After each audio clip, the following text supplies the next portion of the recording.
Amen. Aujourd'hui, dans notre temps de jeûne, nous sommes en train de parler de la miséricorde. Le point 3 de ce moment de jeûne, c'est la miséricorde. Et c'est par rapport à ce point de la miséricorde que ces 5 points de prière, en fait, pour ceux qui sont dans la salle, je veux rappeler que donc prière 24, c'est donc cette communauté d'intercesseurs qui se retrouvent pour partager. Donc, très souvent, donc, les rencontres sont sur Zoom et il y a certaines d'entre elles qui sont ouvertes. Et donc, c'est à partir de la plateforme de prière 24 que je fais ce temps de Sainte Seine. Amen. Voilà. Amen. C'est une plateforme de prière, d'intercession non-stop, 24 heures sur 24, 7 jours sur 7. Et nous sommes dans une série de prières non-stop, 24 heures sur 24, 7 jours sur 7. Alléluia. En tout cas, pendant 40 jours, on n'arrête pas de prier. Amen.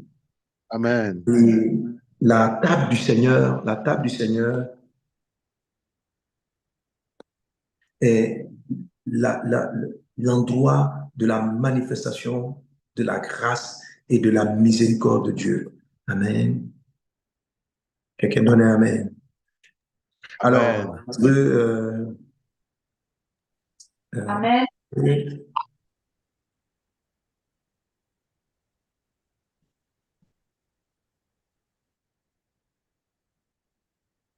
Alors, aujourd'hui, donc, notre thème, c'est la miséricorde. Et c'est dans cet esprit-là que nous allons prendre le repas du Seigneur. C'est dans cet esprit que nous allons prendre le repas du Seigneur par rapport à la miséricorde. Donc, la table du Seigneur, hier, je vous le disais, est intervenue pour montrer la miséricorde de Dieu. Elle est intervenue de manière prophétique la nuit de la délivrance des Israélites. Dans le livre de Exode, cette nuit de délivrance-là, Dieu a fait intervenir la puissance de la Sainte Seine. Le temps manquerait vraiment de lire ce passage, mais je veux juste le compter, l'expliquer, et puis nous allons lire le texte de base, c'est-à-dire de celui de 1 Corinthiens, chapitre 11. Amen. Alors, Amen. Moïse était venu pour que le peuple soit délivré de ces 400 années d'esclavage. 400 années durant lesquelles leur mentalité, la mentalité des Israélites avait fini par être une mentalité d'esclave, une mentalité de dominé, une mentalité de peureux, une mentalité de quelqu'un, des personnes qui ne voulaient même plus prendre leur indépendance. Ils avaient fini par s'accommoder. Ils étaient sous la souffrance. Ils souffraient de l'esclavage. Et la Bible dit que Dieu a entendu leurs cris. Mais même lorsque Moïse est venu et qu'il a tenté de les délivrer, ils ont pris peur. Ils ont dit à Moïse, on préfère même rester esclaves de Pharaon. Mais Pharaon les exploitait. Pendant 400 années, ils ont été exploités. Tout le fruit de leur travail était récolté par Pharaon. Tout le fruit de leurs activités était récolté par Pharaon et par toute l'Égypte. Et l'Égypte est devenue extraordinairement riche parce qu'ils avaient une population de millions de personnes qui travaillaient sans salaire. C'est-à-dire qu'ils n'ont pas de charges, ils n'ont pas de trucs à payer, ils n'ont pas de redevances. Et vous pouvez savoir que même une bonne partie de la richesse de l'Occident vient de l'esclavage. C'est-à-dire aux États-Unis, des gens, vous les payez une fois, tu les as payés comme esclaves, et puis ils travaillent pour toi, tu n'as plus de salaire à leur remettre. Donc, et ils travaillent vraiment comme des forcenés. Ils travaillent, tu lui donnes juste à manger. Donc, quand tu vas vendre ton maïs, c'est presque du tout bénéfice. Et ils étaient obligés de travailler jour et nuit. En tout cas, ils devaient se reposer pour être efficaces le lendemain. Donc, pour dire que ça crée énormément de la richesse de ne pas avoir à avoir les charges.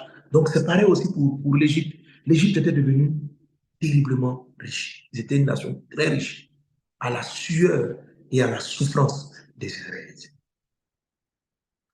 Et Dieu va leur demander, après maintes combats spirituels que Moïse va mener, il va mener la bataille des autels. Et ce sont cette bataille-là que nous menons tous les 4 heures du matin. Tous les 4 heures du matin dans la prière, ce sont des batailles des autels. Renverser les points sataniques à partir desquels les gens, les forces des ténèbres invoquent le mal sur toute la terre. Pour les 3 premiers jours, nous sommes dans l'atmosphère de la repentance. À partir de demain et les jours suivants, on va rentrer dans l'atmosphère de la guerre spirituelle. Et les semaines d'après, humiliation, humilité, repentance, attaque, proclamation, déclaration, renverser les autels. Et toute forme d'autel vont être renversés. Donc, la guerre contre les autels est importante. Moïse, par les 10 plaies, a frappé les différents autels sataniques qui maintenaient Israël sous l'esclavage. Je déclare dans le nom puissant de Jésus de Nazareth que tout autel qui crie contre ta vie, qui crie contre ta nation, est renversé dans le nom puissant de Jésus de Nazareth.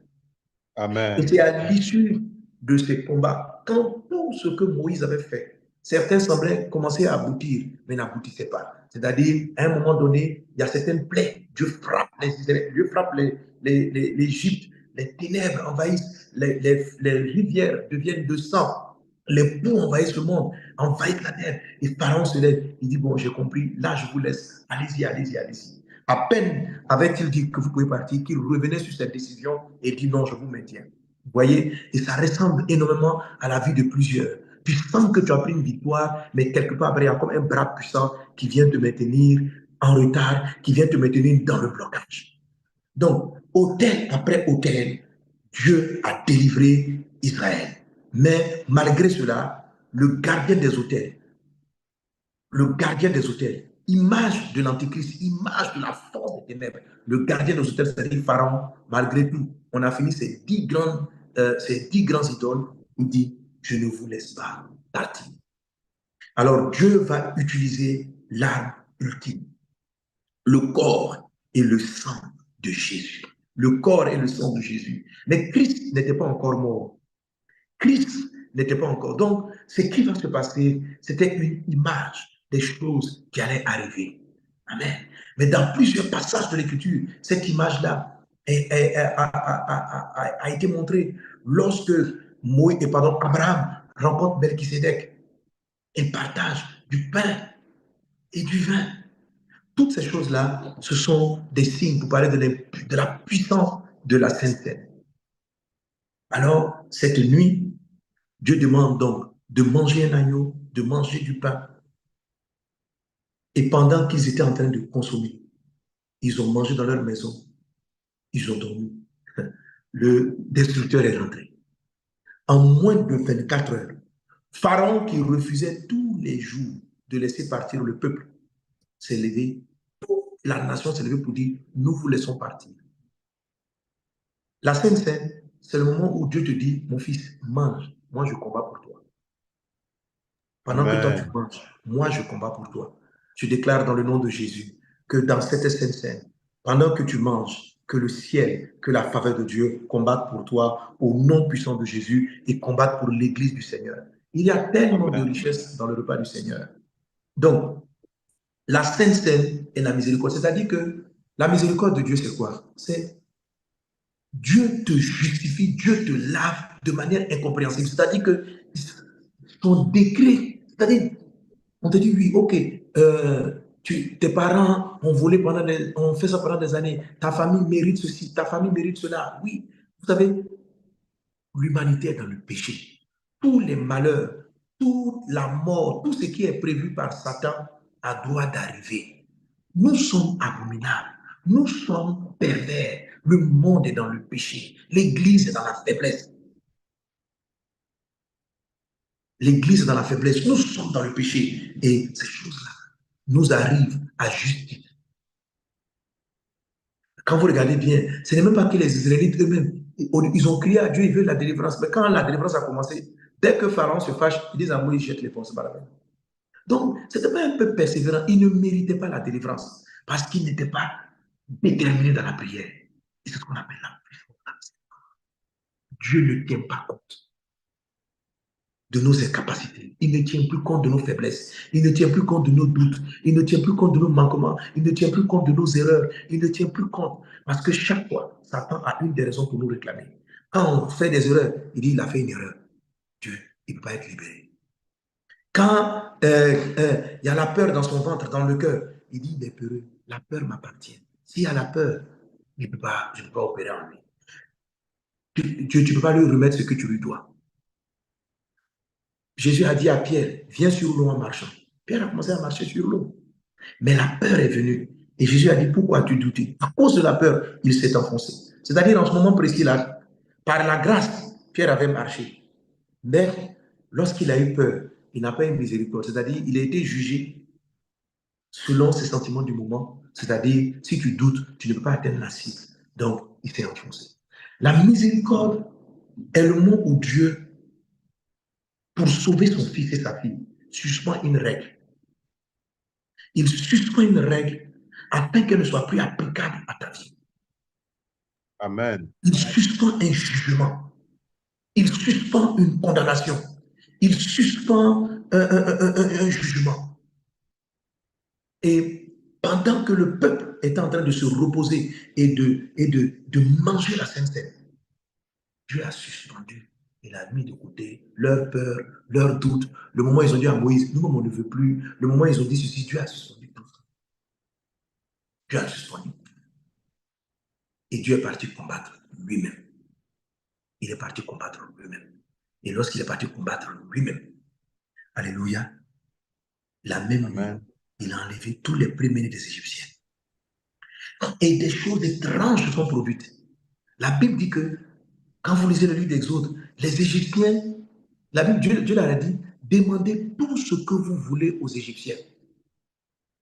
Et les Israélites, dans la même nuit, on leur a demandé de partir. Ils ne sont pas partis les mêmes villes. Ils sont pas partis les mêmes villes. Ils sont revenus. Et qu'est-ce qui s'est passé? Il leur a dit de demander. La Bible dit que les Israélites ont dépouillé les Égyptiens. Ils les ont dépouillés. Ils les ont dépouillés de tout. Ils ont pris tout l'or, tout l'argent, avec la bonne volonté des Égyptiens. Et regardez ça. Merci pour le passage. Le peuple emporta sa part avant qu'il vienne avec le pétrin. Non, c'est pas cette partie. Amen. Je te trouve ça. Les enfants d'Israël firent ce que Moïse avait dit et ils demandèrent aux Égyptiens des vases d'argent, des vases d'or et des vêtements. L'Éternel fit trouver grâce au peuple aux yeux des Égyptiens. Donc, vous voyez encore l'action de la grâce qui se rendirent à leur demande. Et ils dépouillaient les Égyptiens. C'est-à-dire que, je ne sais pas, depuis quand on dépouille quelqu'un puis il est joyeux. On dit l'Éternel fit trouver grâce au peuple. C'est-à-dire les Égyptiens, subitement, Dieu a changé eux tous leur cœur. Ils ont dit, hey, vraiment, vous voulez quoi? Tu veux prendre tout mon or? Tiens, tiens, tout mon or. Le gars, il avait des centaines d'esclaves sous lui. Pendant des années, ils ont travaillé, ça lui a donné de l'argent, ça lui a donné la richesse. Dieu dit, vous allez prendre ça sans palabre. Vous n'allez pas venir faire la guerre, vous n'allez pas venir dire, vous la dévalisez, oh les mains, donnez-nous tout votre or. Non. La Bible dit, l'Éternel a fait trouver grâce aux yeux des Égyptiens. C'est-à-dire que leur cœur a changé. Subitement, ils se sont rendus compte que, pendant autant d'années, j'ai voulu ce monsieur. Pendant autant d'années, si je suis ce que je suis, c'est parce que ce gars-là a travaillé pour moi. Et ils leur ont donné. Ils n'ont pas partagé leurs biens. La Bible dit, ils ont été dépouillés. Le mot dépouillé veut dire, on a tout pris. On a tout pris. Mais on a tout pris avec grâce. On a tout pris avec leur accord. On a tout pris avec leur volonté. Mes amis, frères et sœurs, les prophéties qui disent que les richesses des nations vont venir vers les enfants de Dieu, ça va venir sans qu'on comprenne. Ça va venir par la miséricorde. Ce n'est pas parce qu'on est fort. Ce n'est pas parce qu'on est intelligent. Ce n'est pas parce qu'on fait quoi. Ça va venir. Ça va venir. Des choses vont arriver et les gens seront dépouillés. Parmi vous, plusieurs, alléluia, pour que la bonne nouvelle de l'évangile atteigne le monde entier. Tu vas te retrouver matin, tu n'as pas construit une banque. Toi-même, tu te retrouves, on te dit, tu es PCA, propriétaire de la banque. Tu dis, mais dans quel coup? Dans quel coup? Amen. Pourquoi? Pourquoi? Écoute, ce qui s'est passé du temps d'Israël va en Égypte, va se reproduire. Je le déclare, je le prophétise. C'est pour ça que Dieu nous a amenés à faire ce temps de 40 jours de jeûne. Il ne va pas nous arriver ce que nous méritons. Il va nous arriver ce que la miséricorde de Dieu a décrété qu'il y aura. Il ne va pas nous arriver ce dont nous sommes dignes. Il va nous arriver ce que la grâce de Dieu a choisi qu'il arrive. C'est la raison pour laquelle, tellement, la Bible dit, que la grâce soit multipliée dans votre vie. La Bible dit de ne pas nous priver de la grâce de Dieu, parce que c'est ce qui rétablit une personne dans ses droits. La grâce, parce que quand on dit que dans ses droits-là, il n'y a personne qui a ses droits ici corrects. On a tous des reproches à nous faire, mais la grâce de Dieu te restaure, la grâce de Dieu te rétablit, la grâce de Dieu te repositionne, la miséricorde de Dieu. Et par la miséricorde de Dieu, par la grâce, ils ont pu les défier. Ils sont devenus du jour au lendemain. Alors, qu'est-ce qui s'est passé? Quel était l'élément déclencheur? Restez dans vos maisons. Mangez une image de la Sainte Seine. Mangez l'agneau. L'agneau, c'est le corps de Christ. il devait manger un agneau. L'agneau, c'est le corps de Christ. C'est le corps de Christ. Jésus a dit, ceci est mon corps. Alléluia. Mais tout à l'heure, je sentais persévérer. La Bible dit de persévérer dans la Sainte Seine. La Bible dit dans Actes des Apôtres que le peuple qui était sauvé persévérait dans l'enseignement des apôtres et il persévérait dans la fraction du pain. Pourquoi il faut persévérer dans la fraction du pain? Et je termine avec cela pour que nous prenions la Sainte Seine. Je me suis demandé, mais je dit, et toi qui fais le texte, tu peux l'afficher, hein, il persévérait, voilà, dans l'enseignement des apôtres. Voilà. Il est dit, Acte chapitre 2, verset 42, il est dit, il persévérait dans l'enseignement des apôtres, il persévérait dans la communion fraternelle, virgule, il persévérait dans la fraction du pain. Amen. Je me suis dit, mais on dit généralement qu'il faut persévérer quand quelque chose est difficile. Amen. C'est-à-dire persévérer dans la prière, on comprend. Parce que ce n'est pas toujours évident de prier tout le temps. Persévérer dans la communion fraternelle, on comprend. Parce qu'on est souvent blessé, frustré dans les relations fraternelles. Donc il faut persévérer pour créer de la communion fraternelle. Persévérer dans l'enseignement des apôtres, on comprend. Parce qu'il faut toujours être là, écouter la parole de Dieu. Mais persévérer dans la Sainte Seine, y a-t-il une difficulté à prendre la Sainte Seine? Et je termine dans cela, je m'a dit, c'est pas évident de prendre la Sainte Seine. Donc, je dis, mais c'est pas évident comment? Il dit, la Sainte Seine, c'est quelque chose que tu prends en te reposant. Vous savez, Israël était menacé par les Égyptiens. Mais Israël, Dieu a dit, ce soir-là, dormez, efforcez-vous d'être dans le repos. Hébreu nous dit ceci, efforcez-vous d'entrer dans le repos. Le repos, la Sainte Seine était repos. La Sainte Seine était un moment où on, on fait confiance. Quand on prend la Sainte Seine, on fait confiance à Dieu. On sait qu'on n'est pas digne, mais on lui fait confiance. On sait qu'on ne peut pas voir les choses, mais on lui fait confiance. On fait confiance dans son sang. On fait confiance dans le pardon. On fait confiance. Et j'ai compris qu'il faut persévérer dans la confiance. Persévérer dans la fraction du pain, ce n'est pas persévérer pour manger du pain. Frère, depuis qu'on va te demander de persévérer pour manger, on dit persévérer pour manger à midi. Il n'y a pas de persévérer pour manger à midi, frère. Alléluia. C'est quand tu es malade, on dit qu'il faut persévérer pour manger. Mais quand tu es en bonne santé, on te dit même pardon, il faut arrêter de manger pour faire jeûne. Donc on va persévérer plutôt dans le jeûne. On va demander à quelqu'un de persévérer dans manger. Pourquoi il faut-il persévérer pour rompre le pain? Parce que ce n'est pas la rupture, ce n'est pas le fait de mettre le pain dans la bouche qui est la force de la Sainte Seine. C'est la pensée lorsque tu la prends. C'est ça qui fait la force de la Sainte Seine. C'est ta foi lorsque tu la prends qui fait la force de la Sainte Seine. Et quelle est cette foi? Et quelle est cette force? C'est se reposer dans le Seigneur. C'est faire confiance que si je mets le sang sur la porte, on a dit tous ceux qui allaient mettre le sang de l'agneau sur le linteau de leur porte, ils allaient être préservés.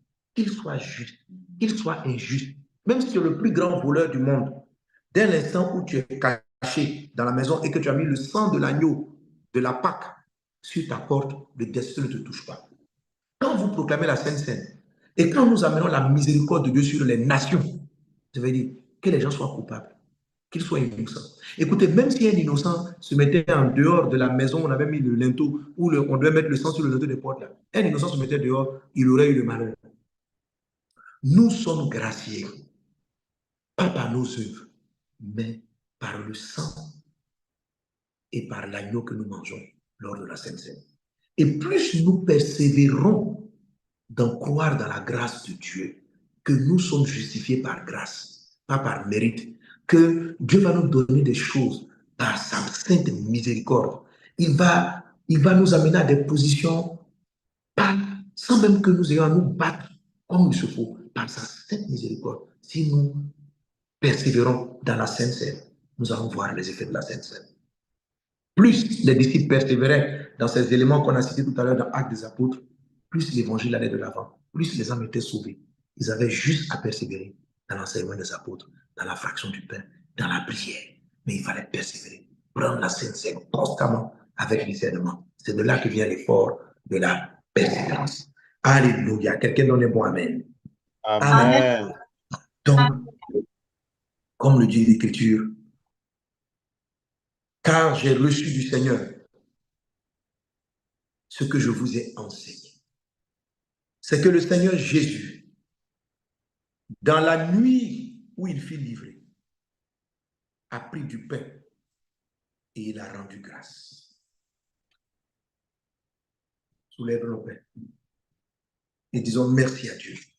Alors, frères et sœurs, là où tu es en train de prendre le repas, tu te souviens de la grâce. Et tu vas amener ton esprit à persévérer dans la grâce et dans la miséricorde. À persévérer dans le fait que c'est par grâce que tu te trouves assis là aujourd'hui. C'est sa grâce qui fait que tu te tiens là. C'est son amour pour toi qui t'a sauvé. C'est sa grâce qui t'a délivré. C'est sa grâce qui t'a amené au salut. Ce n'est pas parce que tu viens. Il t'a aimé avant que tu ne sois pieux. Il t'a aimé avant que tu ne deviennes serviteur de Dieu. Il t'avait choisi avant cela. Tout est grâce. Et tant que nous persévérons dans la grâce, elle ne fait que se multiplier. Merci Seigneur Jésus-Christ pour un tel sacrifice. Merci pour une telle puissance qui se trouve dans la Sainte Seine. J'y crois. Quelqu'un dit avec moi, je crois dans la Sainte Seine. Je crois dans la Je Sainte Seine. crois dans ta grâce. Je crois dans ta grâce. Je crois dans la miséricorde. Je crois dans la miséricorde. Merci Seigneur. Merci Seigneur Jésus. Amen. Amen. Alléluia. La Bible dit, Amen. après avoir rendu grâce, Amen. La Bible dit qu'après avoir rendu grâce, il l'a rompu.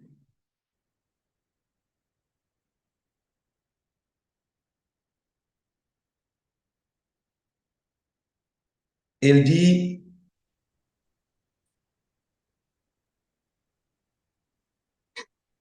ceci est mon corps qui a été brisé pour vous, ceci est mon corps qui est rompu pour vous. Voici l'agneau de Dieu, crucifié, immolé. De juste qu'il était, il a sacrifié sa justice pour que nous soyons justifiés. Il est devenu péché pour que nous soyons saints. Voilà ce qui est là. Ce corps a été brisé pour nous, pour que nous ayons accès à des choses que toute notre justice n'aurait jamais pu obtenir, mais que sa justice a obtenu. Je crois, je crois. Merci. Merci. Dis avec moi, merci pour la miséricorde. Merci, Merci pour la miséricorde. Merci pour ton sacrifice. Merci pour ton sacrifice. Alors, ensemble, prenons le corps.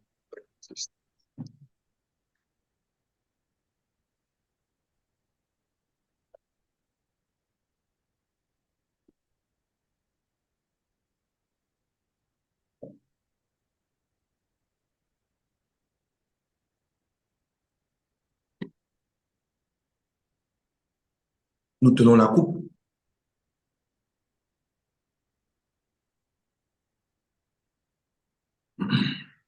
Il est dit,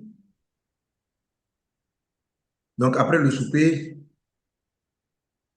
il prit la coupe et dit, cette coupe est la nouvelle alliance en mon sang. Waouh, quelle grâce, hein, quelle grâce.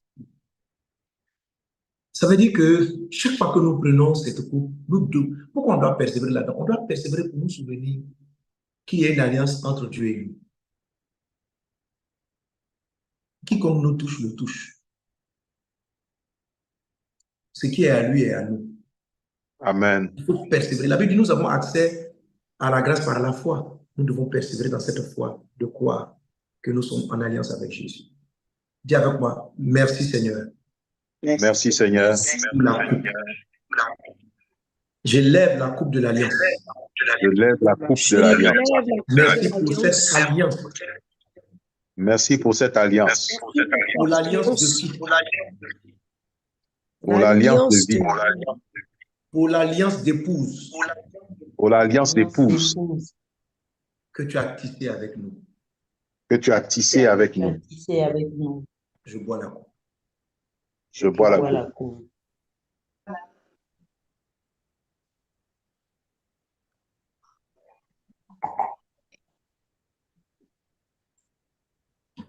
Alléluia. Est-ce qu'on peut acclamer le Seigneur Jésus pour la victoire, pour la coupe de la victoire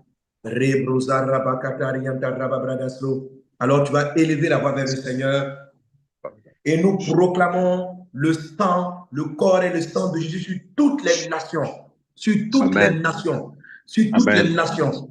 Tu vas Amen. rendre grâce à Dieu et tu vas invoquer le sang de Jésus pour que la miséricorde de Dieu parle sur les nations, la grâce de Dieu parle sur les nations, malgré que les sorciers, les occultistes ont invoqué, ont appelé des esprits de mort, ont appelé des esprits de destruction. Nous appelons la grâce et la miséricorde, le pardon et la miséricorde. Nous élevons le sang de l'agneau sur les nations. Élève la voix et élève le sang de l'agneau sur les peuples, sur les nations.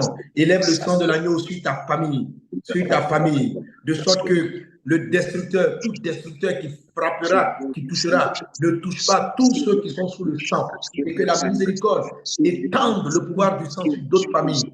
C'est pourquoi nous allons évangéliser le monde afin que tout le monde soit sous cette couverture du sang. Rezota la brayan katari bradase, katarianta rababrada soro bara la kota, rianta la babros, prenda brada sere bara la brinta rababesh, rian katarianta rabasoro bara la ka, obrazara bara la glorianta ribabe, la brayan katarianta rababos. Au nom puissant de Jésus, merci Seigneur mon Dieu, merci Seigneur mon Dieu. Le sang de Jésus recouvre les peuples, recouvre les familles, recouvre les nations. Le sang de Jésus est sous le linteau de ta porte. Amen. La maladie étrange qu'ils ont appelée sur l'humanité n'entrera pas dans ta maison, dans le nom de Jésus. Amen.